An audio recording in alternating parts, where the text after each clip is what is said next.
Can you review some of the successes and opportunities that pharmacists and technicians have had using your suite of services? Yes, absolutely. So we actually publish a white paper twice a year that looks at all of our products that have been implemented in the pharmacies and identifies which validations have triggered. So for example, how many prescriptions have been identified as being filled for a prescriber that has an OIG exclusion against them. Each OIG exclusion, if the pharmacy were to be fined, is approximately $10,000. So if a prescriber were to write a prescription and they were on the OIG list and the pharmacy dispensed that and the OIG caught them, then they would get that fine for however many prescriptions the doctor dispensed out of that pharmacy. So in about approximately 6 months of time, our pharmacy customers, there was 12,383 prescriptions that we caught in about 6 months of time.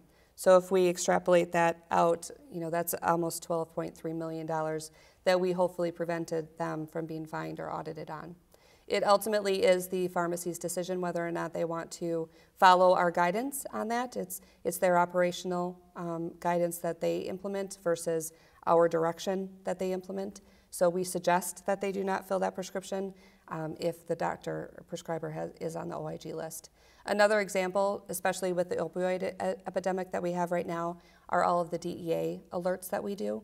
We want to make sure that the DEA is active, that it's in good standing. We want to make sure that the DEA drug schedule that the doctor's license allows for is actually also the same DEA drug schedule of the NDC that they're writing for. So across all of those types of DEA potential fines that could be hit, there were over 434,000 prescriptions over a 6-month period potentially that could have been a violation of a DEA regulation that is out there. That's about $10.9 billion that we potentially help to save in a fine or audit avoidance. In addition to those actual prescription transactions that we're trying to help them to dispense safely, we also help to look at the pharmacists and the technicians' licensure behind the pharmacy counter.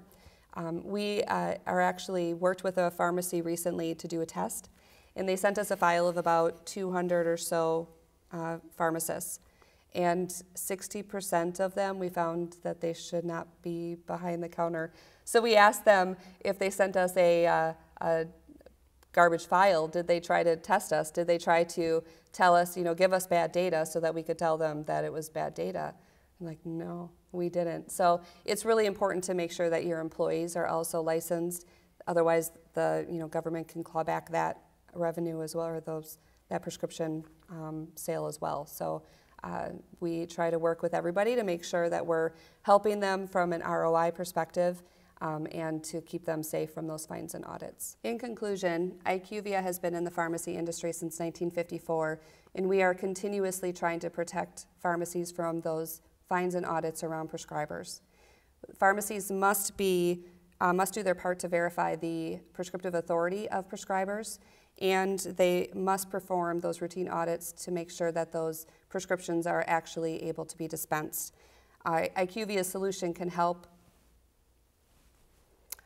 Solutions are able to help proactively identify potential prescriptions that could put the pharmacy at risk of a fine or an audit, and also help to monitor the staff to make sure that the staff is able to dispense those prescriptions.